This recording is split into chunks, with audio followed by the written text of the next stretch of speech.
ಮೆಲ್ಬೋರ್ನ್ನಲ್ಲಿ ನಡೆಯುತ್ತಿರುವ ಆಶಸ್ ಸರಣಿಯ 4ನೇ ಪಂದ್ಯದ ಮೊದಲ ದಿನವೇ 20 ವಿಕೆಟ್ಗಳು ಉರುಳಿವೆ. ಅಂದರೆ ಒಂದೇ ದಿನವೇ 2 ತಂಡಗಳು ಆಲ್ಔಟ್ ಆಗಿವೆ. ಆಸ್ಟ್ರೇಲಿಯಾದಲ್ಲಿ ನಡೆದ ಬಾಕ್ಸಿಂಗ್ ಡೇ ಟೆಸ್ಟ್ನ ಮೊದಲ ದಿನ 20 ವಿಕೆಟ್ಗಳು ಉರುಳಿರುವುದು 94 ವರ್ಷಗಳ ಬಳಿಕ ಎಂಬುದು ವಿಶೇಷ.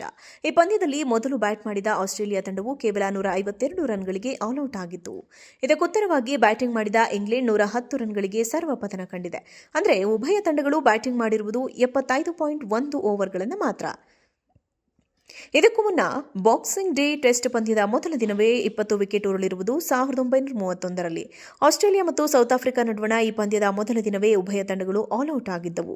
ಇದಾದ ಬಳಿಕ ಆಸ್ಟ್ರೇಲಿಯಾದಲ್ಲಿ ನಡೆದ ಯಾವುದೇ ಬಾಕ್ಸಿಂಗ್ ಡೇ ಟೆಸ್ಟ್ ಪಂದ್ಯದ ಮೊದಲ ದಿನವೇ ಉಭಯ ತಂಡಗಳು ಪ್ರಥಮ ಇನ್ನಿಂಗ್ಸ್ ಅಂತ್ಯಗೊಳಿಸಿರಲಿಲ್ಲ. ಇದೀಗ 94 ವರ್ಷಗಳ ಬಳಿಕ ಬಾಕ್ಸಿಂಗ್ ಡೇ ಟೆಸ್ಟ್ ಪಂದ್ಯದ ಮೊದಲ ದಿನ 20 ವಿಕೆಟ್ಗಳ ಪತನಕ್ಕೆ ಸಾಕ್ಷಿಯಾಗಿದೆ. ಮೆಲ್ಬೋರ್ನ್ನಲ್ಲಿ ನಡೆಯುತ್ತಿರುವ ಆಶಸ್ ಸರಣಿಯ 4ನೇ ಪಂದ್ಯದ ಮೊದಲ ದಿನವೇ 20 ವಿಕೆಟ್ಗಳು ಉರುಳಿವೆ.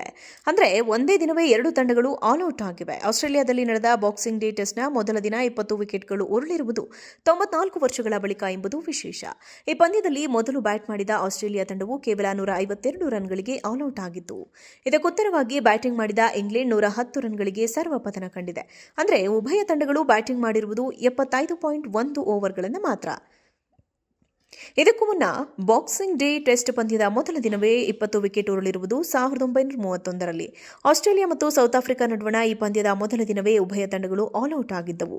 ಇದಾದ ಬಳಿಕ ಆಸ್ಟ್ರೇಲಿಯಾದಲ್ಲಿ ನಡೆದ ಯಾವುದೇ ಬಾಕ್ಸಿಂಗ್ ಡೇ ಟೆಸ್ಟ್ ಪಂದ್ಯದ ಮೊದಲ ದಿನವೇ ಉಭಯ ತಂಡಗಳು ಪ್ರಥಮ ಇನ್ನಿಂಗ್ಸ್ ಅಂತ್ಯಗೊಳಿಸಿರಲಿಲ್ಲ. ಇದೀಗ 94 ವರ್ಷಗಳ ಬಳಿಕ ಬಾಕ್ಸಿಂಗ್ ಡೇ ಟೆಸ್ಟ್ ಪಂದ್ಯದ ಮೊದಲ ದಿನ 20 ವಿಕೆಟ್ಗಳ ಪತನಕ್ಕೆ ಸಾಕ್ಷಿಯಾಗಿದೆ. ಮೆಲ್ಬೋರ್ನ್ನಲ್ಲಿ ನಡೆಯುತ್ತಿರುವ ಆಶಸ್ ಸರಣಿಯ 4ನೇ ಪಂದ್ಯದ ಮೊದಲ ದಿನವೇ 20 ವಿಕೆಟ್ಗಳು ಉರುಳಿವೆ.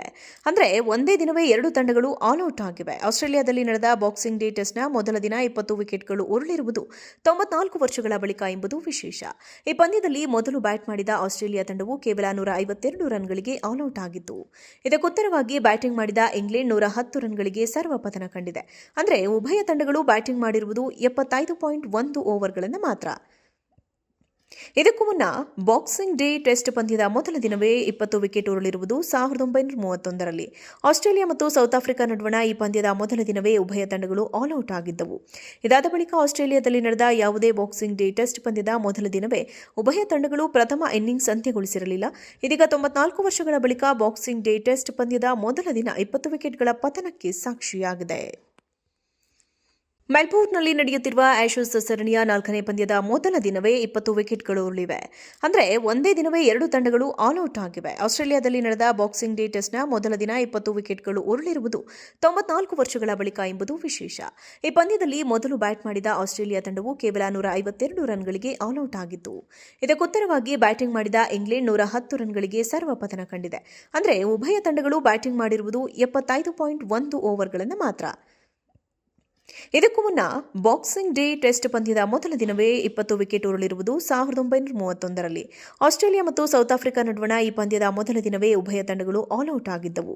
ಇದಾದ ಬಳಿಕ ಆಸ್ಟ್ರೇಲಿಯಾದಲ್ಲಿ ನಡೆದ ಯಾವುದೇ ಬಾಕ್ಸಿಂಗ್ ಡೇ ಟೆಸ್ಟ್ ಪಂದ್ಯದ ಮೊದಲ ದಿನವೇ ಉಭಯ ತಂಡಗಳು ಪ್ರಥಮ ಇನ್ನಿಂಗ್ಸ್ ಅಂತ್ಯಗೊಳಿಸಿರಲಿಲ್ಲ. ಇದೀಗ 94 ವರ್ಷಗಳ ಬಳಿಕ ಬಾಕ್ಸಿಂಗ್ ಡೇ ಟೆಸ್ಟ್ ಪಂದ್ಯದ ಮೊದಲ ದಿನ 20 ವಿಕೆಟ್ಗಳ ಪತನಕ್ಕೆ ಸಾಕ್ಷಿಯಾಗಿದೆ.